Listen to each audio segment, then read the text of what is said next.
Calling 672-KROE. That's 672-5763. Now, your host for Public Pulse, Floyd Whiting. Good morning and welcome to Public Pulse. Now, two Sheridan County Commissioners will retain their spots as Nick Siddle and Christy Haswell were the top two vote receivers. They will be joined by Alan Thompson, who is currently the Sheridan County Sheriff. Under Sheriff Levi Dominguez will be the new Sheridan County Sheriff, winning by more than a 2-1 margin against his opponents. And joining me to talk about the recent elections and all things Sheridan County is Sheridan County Commission Chair Lonnie Wright and Commissioner Tom Ringley. Good morning, gentlemen. Good morning, Floyd. Good morning, Floyd. Now, how are the newly elected commissioners brought up to speed once they're on the board? So I win the election, and now I got to get caught up to speed on a whole bunch of projects that you guys have got in the works, ordinances that are going around. How do we do that?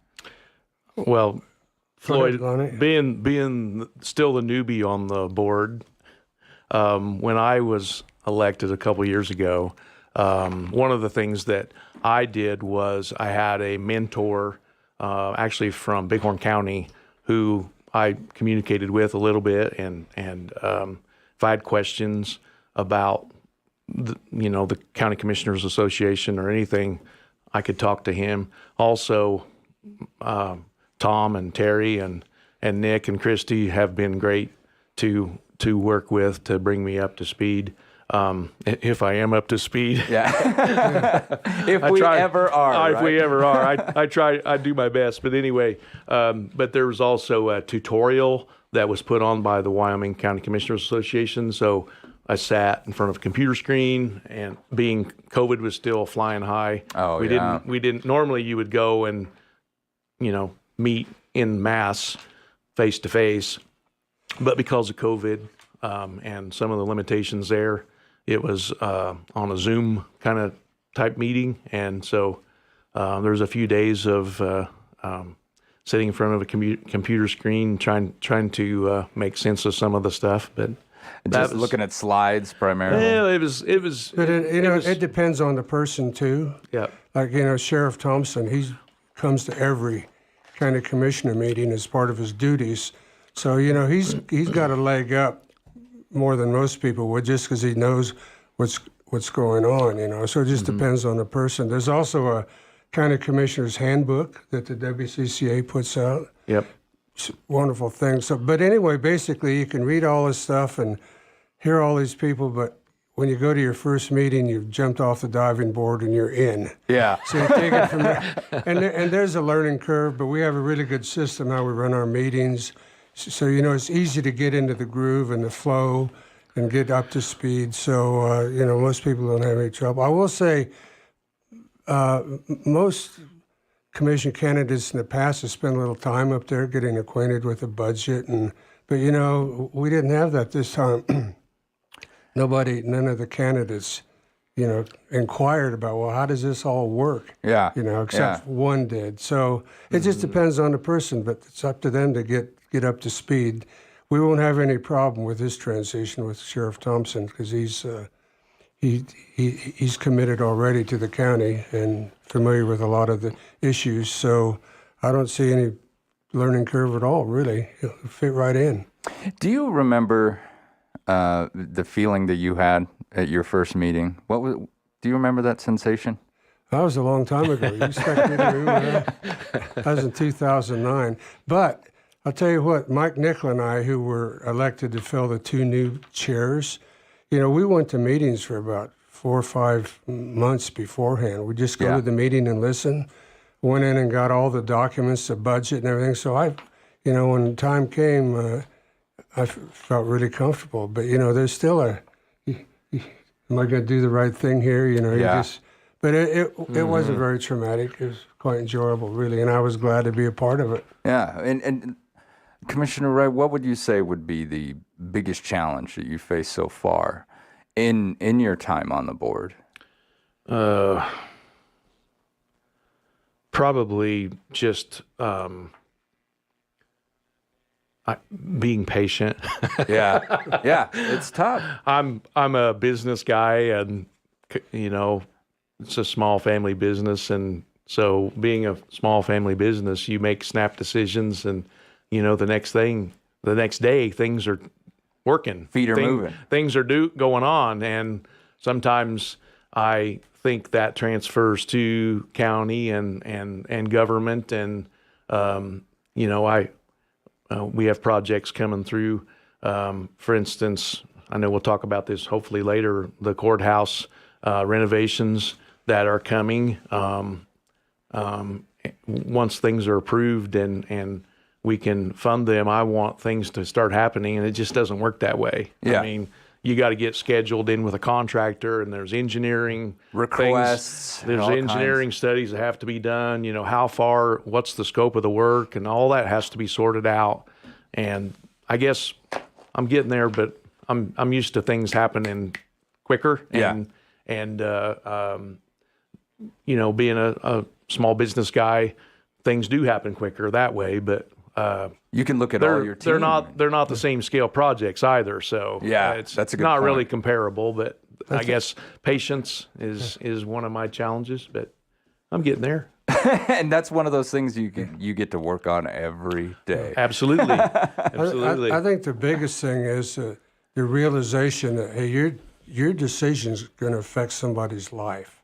Mm-hmm. Especially in planning and zoning. I mean, you vote. You're one of 5 votes, but what this commission does is it could be really good for somebody, or somebody else would be, holy mackerel, just had the rug pulled out of what I wanted to do. Yeah.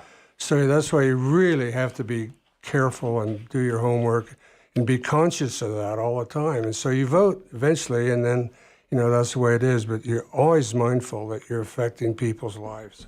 I am anyway. Yeah, and sitting so. on that commission, you really do. You affect a lot of land issues up there, and zoning issues, as you said. You can change the entire scope of where somebody thought they would be living. Right. And even though it might be better for the county, you can't win all of them. Yeah, you just have to always try, what is the fairest thing I can do for everybody? And it's a hard choice, but that's what we get paid to do. And that's why we got elected. Sometimes there's no good choice. That's right. Sometimes there's no good choice. Yeah. What is the least worst choice? Yeah. Hey, sometimes, how is this going to cause the least amount of damage to folks around me? Now, as elected officials, how nerve-wracking is that feeling on election night when you're waiting for those numbers to come in? Do you find yourself kind of nail-biting, or is it just that, what happens, I've done what I could, and I leave it to the voters? Well, when I was elected, like I say, a couple of years ago, it was very nerve-wracking, and you find yourself either getting on a laptop or a phone looking for the results, and the results are just not in yet. Yeah. It just takes time for all the totals to get computed and added up, and it's very, very it's a nail biter for sure. See, I think that's what I would end up doing too. There's no way to analyze. You think you might know the lay of the land and how it's going to go, but you don't. Yeah. You absolutely don't know. So you're nervous about it. At least I was, till you start seeing how things are going. This election, I had no idea how it was going to work out. I had all kinds of scenarios that went through my mind. Some of them good, some of them bad, made me nervous about, So, hey, you throw your hat in the ring and you do all you can, and you hope it works out. And if it doesn't, you hope you did enough. Yeah. So, that way you can walk away without any regrets of going, I shoulda, coulda, woulda. Nobody likes the shoulda, coulda, wouldas. Oh, man. Now, what, in your opinion, are some practices that candidates can employ to run a good campaign? Ross Perot once said, war has rules. Mud wrestling has rules. Politics has no rules. Do you agree with that?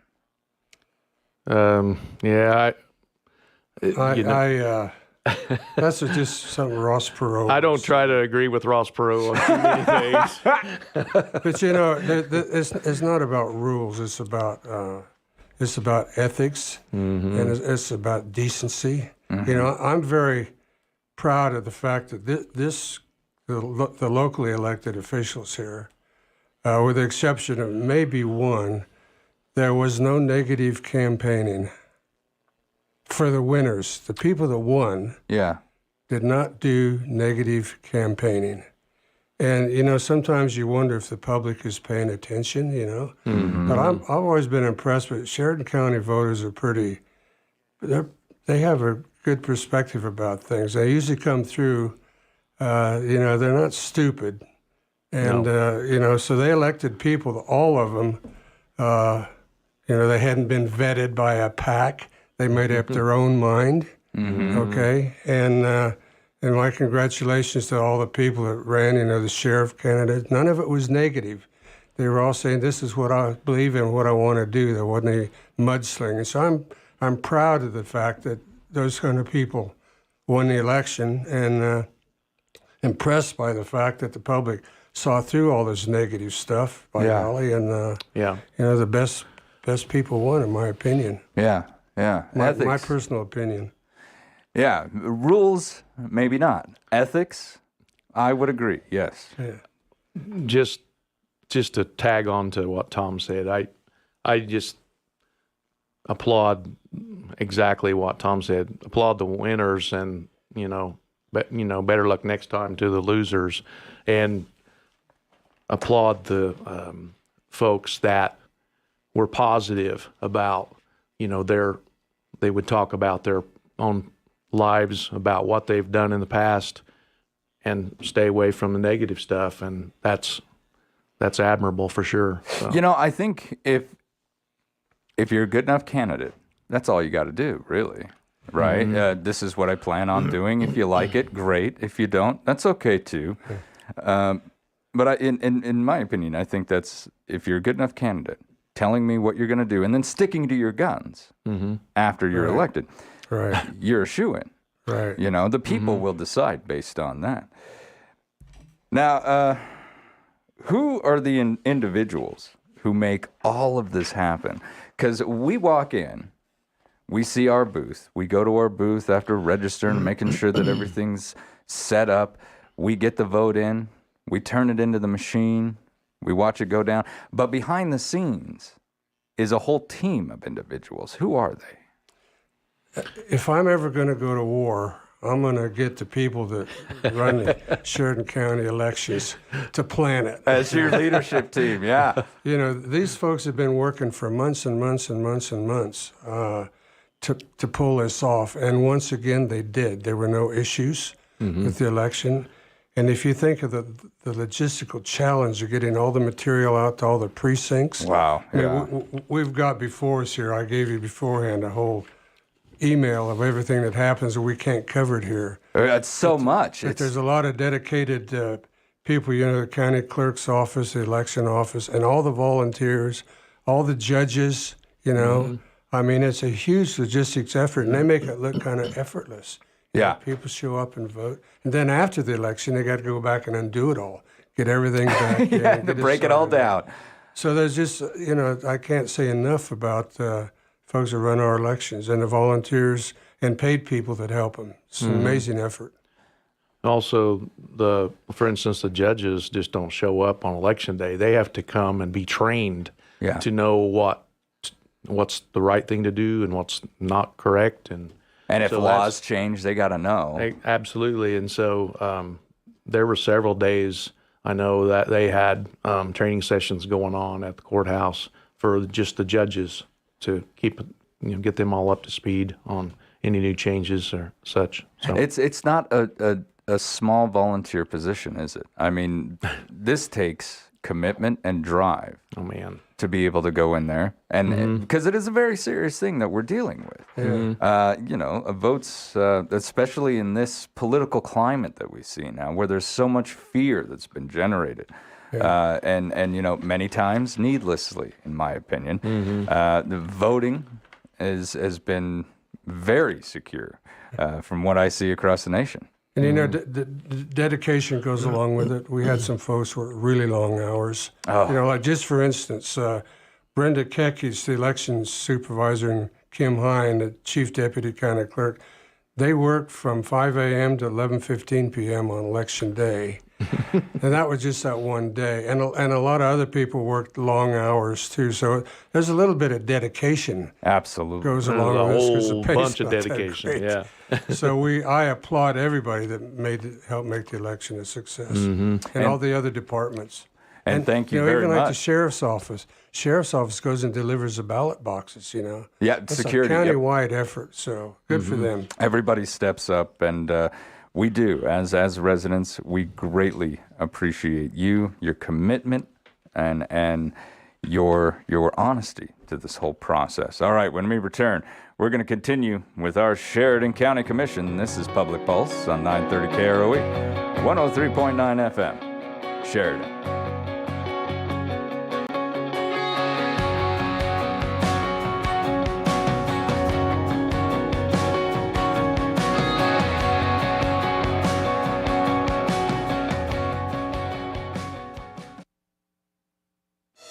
At Eliason Financial, money management isn't just about dollars and cents. It's about dreams and opportunities, and more importantly, family. We'll take time to get to know you. Then we'll develop a unique wealth management plan that works hard, just like you. To learn more about who we are and what our wealth management advisors can do for you, visit Eliason Financial online or call 307-672-3010. Securities offered through Royal Alliance Associates, Inc., member FINRA, SIPC. No! Crashing sucks. Do you trust your tires and brakes to protect you? Tires and brakes are crucial to the safety of your vehicle. Midas Tire and Auto can help. They'll inspect your vehicle, let you know what needs attention and what can wait. Plus, right now, you can save up to $170 on a set of 4 Cooper tires and $50 on brake service. Midas Tire and Auto, your first stop for brakes and tires on East Brundage Lane in Sheridan. Remember when your dad used to yell through the bathroom door, "Hey in there, did you fall in?" Well, if you actually did fall in, then you might need the calming, health-giving effects you can only get from the Health Nut. Aisle after aisle of supplements, vitamins and minerals, an all-natural soup, salad, and smoothie bar, as well as a health food grocery and gift shop. So get good with the world. Be happy when you get healthy. And that starts at the Health Nut in Sheridan's 5th Street Mall. Our summer paint sale is continuing at the Sheridan Commercial Company. Hi, Kurt Smith here. Let's get those summer brushes rolling with True Value Paint. Interior or exterior, we're here to help. How's your deck or fence looking? Time to stain or repaint? Our True Value Paint shop is full of quality True Value paints and stains. So take advantage of our summer paint sale and thank you for your business. Great paint, great store. The Sheridan Commercial Company, open 7 days a week at 303 Broadway since 1892. Project Schoolhouse and Joey's Fly Fishing Foundation are presenting the 2022 Sod Farm Festival Saturday, August 20th from 3 to 9 p.m. Bring your lawn chairs and blankets for an evening of local talent and Forever West songwriter icons. Enjoy libations from Luminous Brewery and food from Stoke Wood Fired Oven and Beano's. Tickets are $25 in advance at the Weil Theater or $30 at the gate, with net proceeds going to Project Schoolhouse and Joey's Fly Fishing Foundation. Sponsored in part by Sheridan Media. Preserve and tell stories of our local history at SCLT in Bloom. Presented by Sheridan Media, September 10th at the Whitney Center for the Arts at Sheridan College. Learn about the 11,000-year-long history of Native Americans in Yellowstone with archaeologist and author Dr. Douglas McDonald. Enjoy cocktails, hors d'oeuvres, and desserts beginning at 6:30 p.m. Live and silent auction, shotgun raffle, paddle raise, and more at SCLT in Bloom, September 10th. RSVP at SheridanCLT.org. Good morning and welcome back to Public Pulse, brought to you by our friends out there at Eliason Financial. With me this morning are Sheridan County Commission Chair Lonnie Bright and Commissioner Tom Ringley. Sheridan County's commissioners voted to place a proposition on the November general ballot for voters to decide whether or not to continue the 2% countywide lodging tax for another 4 years. According to County Administrative Director Renee Obermueller, Sheridan County's portion of the statewide 2% lodging tax, along with the county's 2%, if approved, will mean a 4% lodging tax will be collected and sent back to Sheridan County. Sheridan Travel and Tourism Director Sean Parker told the commission that Claremont, Dayton, and the city of Sheridan have all backed this proposition, while the town of Ranchester was scheduled to discuss the proposition at their meeting. Now, commissioners, what does a lodging tax mean for residents? We're not really the ones paying this, are we? No, we're not. That's correct. Yeah. It just supports the travel and tourism ability to, advertise us and market us as a destination place and all that goes with it, which is good for Sheridan because it brings people to Sheridan, but it doesn't cost local residents anything. The tourists pay it. So, and I think that's great. Yeah, the tourists are literally paying for their own advertising, essentially. Right. So it's been working well. I think we've seen good results. Absolutely. Yeah. So I'm all for it, and I hope people will take it into consideration when they vote for it. Yeah. That when they sit down, they don't just see the word tax. They understand where the tax is coming from and what it's used for. Right. And tourism is such a vital industry in our town and throughout the entire county. Yeah. I know I was a tourist before, moving up into Johnson County and came up through here, visited the fort, checked some stuff out. I didn't even know that was a thing until I was up here with my colonel at the time. And I fell in love with the place, So when the job was offered to come up to Buffalo, oh, you bet, I jumped all over that. But like everybody else, even though I was a Wyoming resident, I was still a tourist. And I know a lot of people feel that way. A lot of the individuals moving into town or into the city now, due to that little population jump, they share our values. These aren't, I do hear people say, oh, the Californians are coming.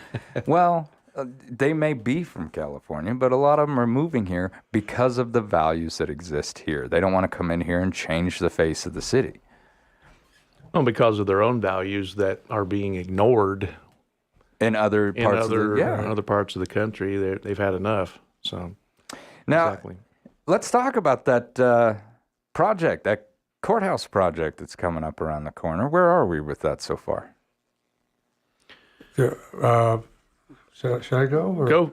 Go for it. Well, our old historic courthouse, which was built in 1904, a while ago. It's a wonderful building, but old buildings, they need to take care of them. One of our county commissioner's jobs is to make sure we maintain our facilities. So we've been looking at this for a long time, but in 2019 we managed to get the money together to do a really good survey from a historical preservation firm that does it.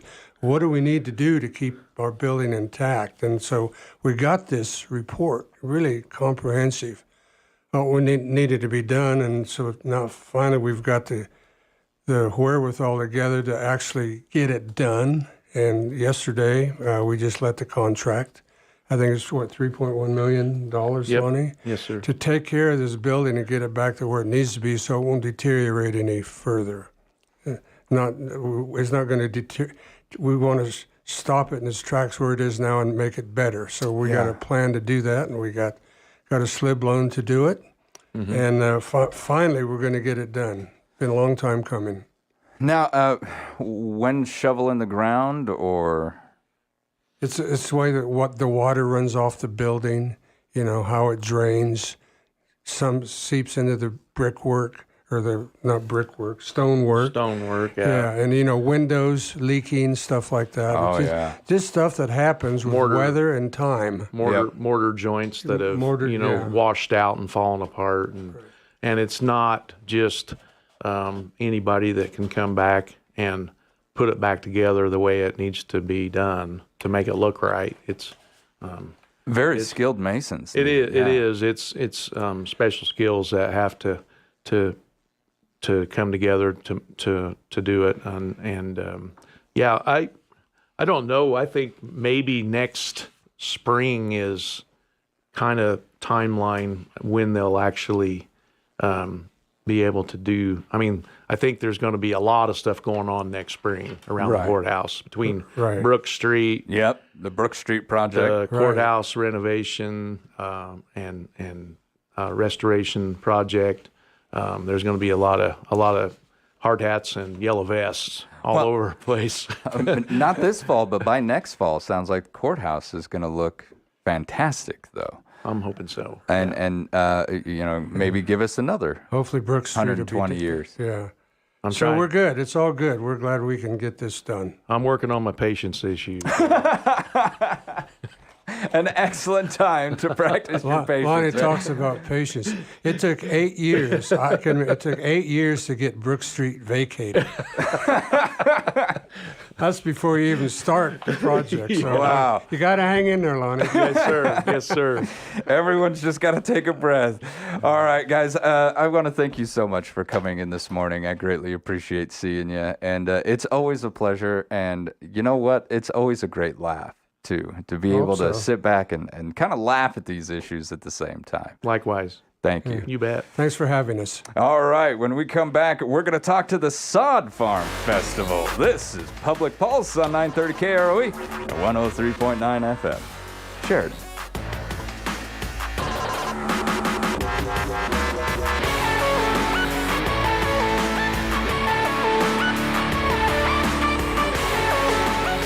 At Eliason Financial, money management isn't just about dollars and cents. It's about dreams and opportunities, and more importantly, family. We'll take time to get to know you. Then we'll develop a unique wealth management plan that works hard, just like you. To learn more about who we are and what our wealth management advisors can do for you, visit Eliason Financial online or call 307-672-3010. Securities offered through Royal Alliance Associates, Inc., member FINRA, SIPC. What is your business worth? Have you considered buying or selling a business? Our certified valuation professionals at Harker Mellinger can help you determine the proper values in gifting, estate planning, and the purchase or sale of your business. This is Chance Harris. Harker Mellinger has been providing professional valuation services for Sheridan area businesses since 1995. Schedule an appointment today to discuss how a business valuation can work for you. Harker Mellinger, 672-0785. Sheridan Orthopedic Associates continues its over 50-year tradition of surgical excellence in Northeast Wyoming and Southern Montana with the addition of Dr. Jory Wasserberger, a Wyoming native, and fellowship trained at the Mayo Clinic in Orthopedic Sports Medicine. Dr. Wasserberger joins a team of highly rated surgeons providing spine, sports, hand, hip, knee, and shoulder surgery, joint replacement, and more, including emergency care 24/7, 365 days a year. Visit us at SheridanOrtho.com to learn more. Nashville Icons coming to Bighorn Mountain Country. It's the 2021 Forever West Songwriter Festival, August 18th through the 20th. Sparrow Wigwam, YL Theater, and Sod Farm Festival events will host several legendary songwriters who've written hits for the likes of Brad Paisley, George Strait, Garth Brooks, Chris Young, Hank Williams Jr., Reba McEntire, and Chris Stapleton. The Forever West Songwriter Festival. Find schedule and ticket information at foreverwestfestival.com. The owners and staff at Kane's Funeral Home would like to thank the families of Sheridan and Johnson counties for choosing Kane's and allowing them to serve you during these hard times. Kane Funeral Home makes it their mission to take the stress and uncertainty out of ceremonial services. They own and operate the only crematory in Sheridan County, so your loved one is always in their care. Kane's Funeral Home. Call 673-5837 or visit them online at canefuneral.com. Do you love what you do? Well, I do. Hi, this is Jill Bates with Best Real Estate. I have the pleasure of working with many amazing people every day, assisting them with the next chapter, whether buying or selling. Real estate is not just looking at pretty homes. There are lots of hoops, steps, and challenges to overcome and people to coordinate to achieve a successful closing. We don't expect you to know what to do. You don't do this every day like we do. Let me and my outstanding and caring team at Best Real Estate be your guide and make the start of your next chapter a success. Give us a call today, 675-BEST. As always, Dan make Marshall it a here great with day. Captain Clean. Your heating and cooling system are the lungs of your home or business, taking air in and breathing it out, directly affecting your indoor air quality. Normal day-to-day activity generates lots of contaminants and air pollutants such as dander, dust, and chemicals. Call today for your free HVAC cleaning estimate. It's 100% free, and nobody has the equipment or expertise to clean HVAC like we do. Call Captain Clean today, 672-0726. Affordable choices for healthy living. Good morning and welcome back to Public Pulse, brought to you by our friends out there at Elias Financial. I'm Floyd Whiting. Joining me for the second part of our show this morning is Susie Kolvenskis from the Sod Farm Festival Committee and Thomas Barker from the Project Schoolhouse. Good morning and welcome to the show. Morning. Good morning. Now, let's just start off real quick. What is the Sod Farm Festival? I mean, I'd call this the seventh almost annual Sod Farm Festival. It started in 2011. We've done it periodically since then. I think it has a unique format that is based on the vaudeville kind of shows where we go 20-minute sets. Performers have a minute to get on stage, a minute to get off. Oh, they're moving. They're moving. It leaves me just about enough time to introduce the next band, and they're ready to go. And so it's a very fast-paced performance experience for the crowd. Occasionally, I've had performers ask to play longer, but I've never had anyone from the crowd ask for that. So I think it works. And it's kind of like the weather in Wyoming. If there's something you're not enjoying too much, just wait 20 minutes and it'll change. Something else will be coming up. Yeah. And that's pretty interesting. You never, and I like how you said that. You never had somebody from the crowd come up and say that. They're like, let's move the show along. Now, so this is an annual event, but has it been a while since you held it? 2018 was the last year that it was done, and then 2019 they took a break, and obviously 2020 and 2021 occurred, and so kind of by popular demand, it sort of was a lot of people asking whether or not it was going to happen again. There was a Facebook page, and people would poke in on there saying, "Is this happening again?" And so several of us got together and said, "Hey, Tab, is this happening again?" He said, "Well, if you guys help me out, we'll get it going," and help out we have done. So we have Aaron Wyzik from Greenside Up Sod Farm. He's hosting it and has been participating in planning and everything. And Zach Gale has just been instrumental as well on the committee to get things put together. So yeah, we've been doing it for a while. It just seems like it all hits ahead at the very end. Actually, yep, we were talking about that a couple days ago with Sheridan Memorial Hospital. It's like a rubber band. All the planning tightens everything up, and then everything has to happen at the last moment. And so it's that laying of that foundation, that planning that really comes into play once everyone starts to get the move on. So now, Tab, that's what... Yeah. Tab. What exactly do you do for the organization? Are you the one who basically, kind of like the manager, you get all the bands in, you tell everybody what's going to happen, stuff like that? Well, I mean, I started this thing in 2011, and it was started to fund the Project Schoolhouse, which is a project that I've started back in 2004. And so it came from there.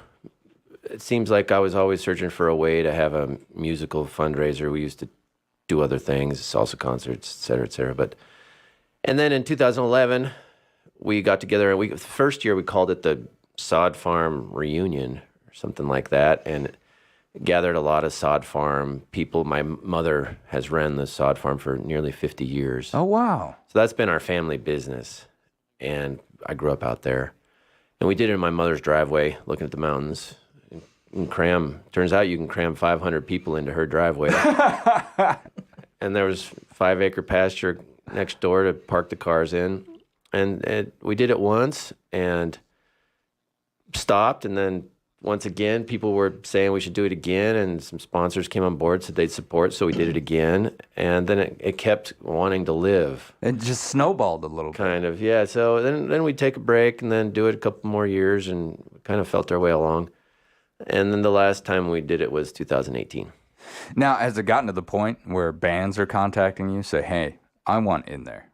We have a waiting list. I think the bands enjoy it, and at this point, it's often there's a good share of the bands that are repeat performers, and we've got to where, you know, early on that 20-minute time slot was hard to handle, and people weren't used to it, and it's a lot to show up and play, you know, just 4 or 5 songs and then jump off stage. But as we went, we got pretty good at it, and we stay on time, and the day just plows on forward, and people got used to that. And the Kraft brothers are instrumental in this, in that they bring all the sound equipment and they engineer sound for 20 bands in a row. Oh, wow.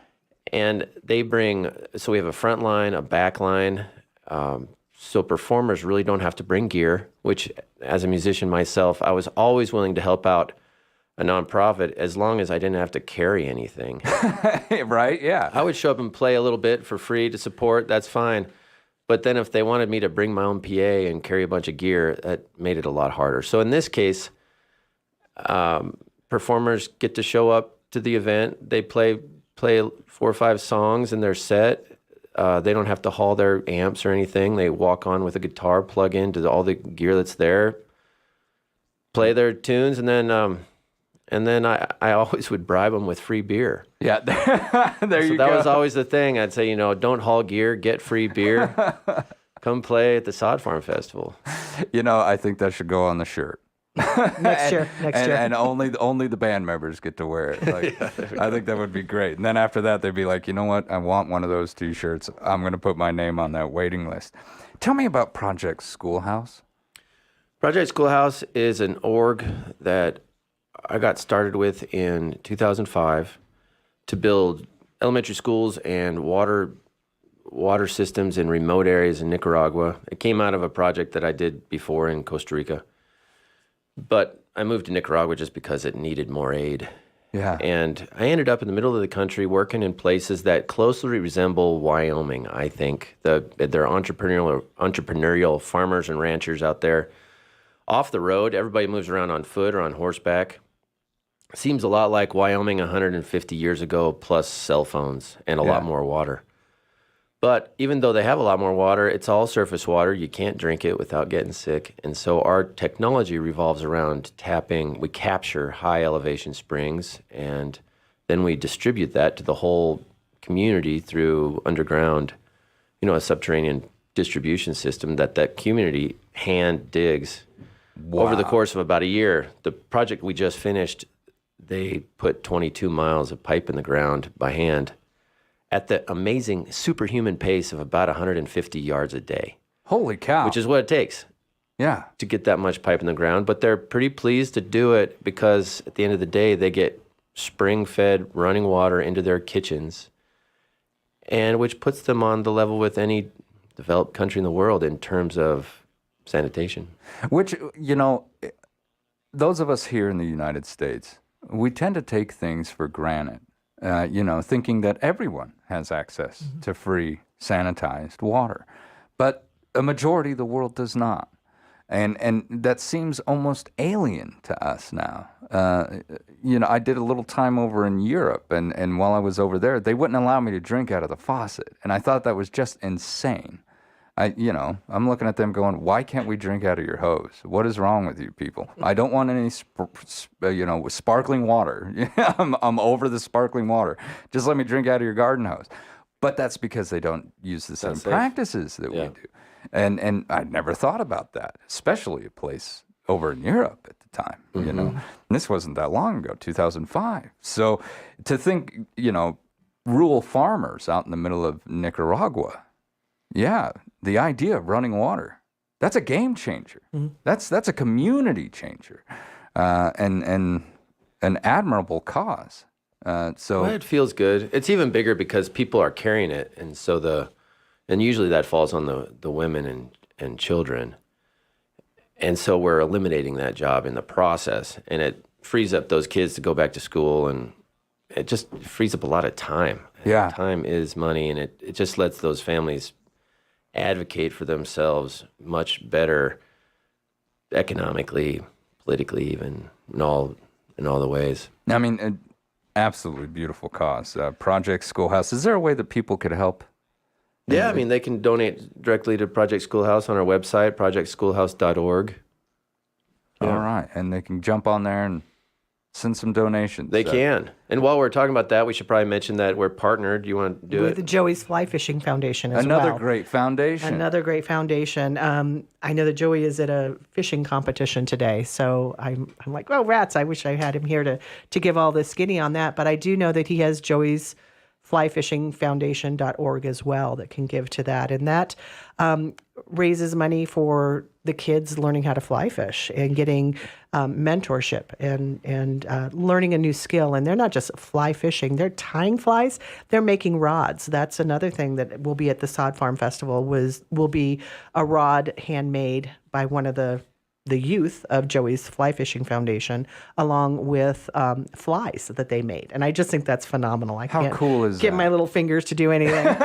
Little being the operative word. But so I think that's great. And we teamed up with them. And so they're excited to be there. And I think they're great. It's a fantastic foundation. I love what they do. I've had Joey in here a few times, as well as one of his committee members who came up with the program, through the program.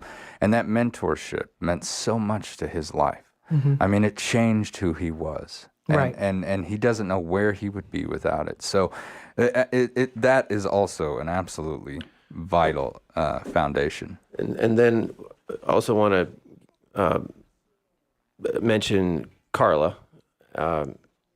She's not Trier anymore. I know, Oh my what is- goodness. we're- Sheridan Foster Sheridan- Parent Exchange. We're Carla. also, they're another recipient of funds from this. She's managed the gate for every single Sodfest. And so she's the other charity that we're supporting. And this is for like foster care. Yeah, this is what I love about Carla's org is it's really well organized. I was blown away when I first walked in there. And the kids that go into foster care often get in there without any supplies. You can imagine it's kind of a stressful situation for them and their hosts. And so tough anyway. So the kids end up with a care package, bunch of really needed supplies. I think they kind of basically get to go shopping at Carla's place, and she gets donations in there for them. And so she's just really well put together, that org, and I've watched it grow over the years. And so she helps us out at the gate, and we're going to get to support her in a larger way than we have before. And that's Carla Creighton now. There we go. Carla Creighton. We know her up here. Yeah. Yeah, she does fantastic work. And her work with the foster care system, I mean, absolutely beautiful. A lot of, and I'm not saying that people tend to forget that the kids are there, but, it's one of those situations where if you're not involved in it all the time, you don't realize how tough that can be on those kids. I mean, a foster situation's tough anyway. And to show up somewhere without anything that is yours, anything that you can say, this is mine, how lost would you really feel? Even as an adult, that you would feel and it lost. goes both ways. Otherwise, I think the new foster parents have to take that weird trip to Walmart to go stock up on stuff. Yeah. Right. And so they prevent that stress. In those emergency situations, you have, as a foster parent, you have them as a resource. The foster parent exchange is exactly that. So you can go in and say, I just got a child. I need size 10. And I've even had things come out from Carla for the exchange as well, saying, we're looking for boys size 12 shoes, or, something of that effect. And so it's like, it's a resource that gets it out there for somebody particularly in need, or the general rule. And she's broadening. She's setting things up in different cities here in Wyoming as well. And so it's a great, far-reaching and individual type of help and assistance and nonprofit. So, and she's living the ideal that if you see a need, you feel that need. And she's really stepped up. She's good at that. She's great at that. Mm-hmm. And now let's talk about who's going to perform this year. I don't have too much time left. So we're going to have 20 bands. Well, we have 20 acts. There's this year's a little different. We've partnered with the Forever West Songwriter Festival. Oh, beautiful. Yeah. So we have 12 acts from Sheridan, and then the songwriters are doing their thing. So it's going to be a full docket. Yeah. We're going to have some vendors there as well, correct? Yes, we have catering by Beano's. We have the Colombian Coffee Guy. We have Stoked Firewood Pizza out there. Luminous Brew House will be there, as well as Sheridan Liquor is setting up as well. And so that'll be great fun, great food. We'll be selling T-shirts. The performers, if they have any of their swag, they'll have a the table merch up as table well. next to the stage, Way cool. so they can sell their CDs and shirts and stuff there. So if you find somebody you like, that's the way to keep going with them. Absolutely. You got to help them along. And do we have time to list our sponsors off here? Yeah, go ahead. Okay, because they're the reason that there's money left to give away at the end. So much of them there are a couple cash sponsors. How much time do we have? I've got 3 minutes. Okay, so Alpha Graphics, they're big. Big Shifter is basically Susie and her husband Eric, who have managed to put the whole thing together this year. They do graphic design and digital marketing and everything. Craft Brothers, The Green Side Up Sod Farm, Luminous Brew House, M&K Rentals, PDS, Employ, Pepsi, Sheridan Media, Sheridan Liquor, Surf Wyoming, the Wild Theater, Q Construction, and that's it. Fantastic sponsors out there helping this get put together. Well, I should mention, and Kennan Products. I want to Kennan Covers. They always have pitched in with us over the years.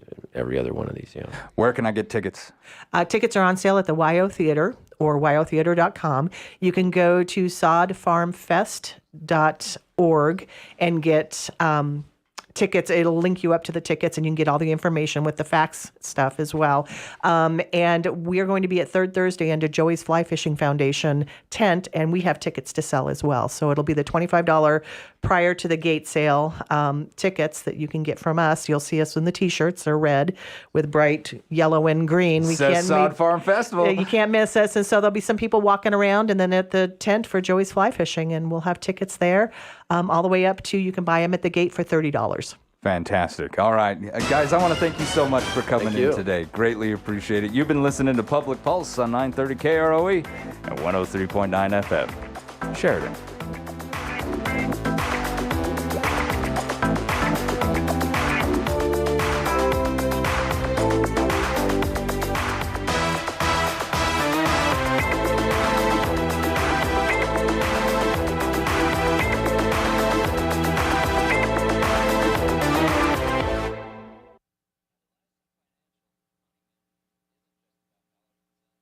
It's about dreams and opportunities, and more importantly, family. We'll take time to get to know you. Then we'll develop a unique wealth management plan that works hard, just like you. To learn more about who we are and what our wealth management advisors can do for you, visit Eliason Financial online or call 307-672-3010. Securities offered through Royal Alliance Associates, Inc., member FINRA, SIPC. We're Captain Clean, and we care about your healthy lifestyle. All of the products we use every day are 100% safe, but if you still have doubts, ask about our 100% all-natural green carpet cleaning services. We are a family-owned and operated business, and your health and ours is always at the forefront of every decision we make. Captain Clean, your premier cleaning company, offering affordable choices for healthy living. More for you. We're Captain Clean. I'm here with Candace Crane from Sheridan Honda. Tommy, hi. Summer is flying by. Fall is just around the corner, and now is a great time to get your vehicle serviced before that last summer trip and sending your kids off to school. Good thinking. I don't own a Honda, though. Can I still get it in for service? Absolutely. Sheridan Honda services all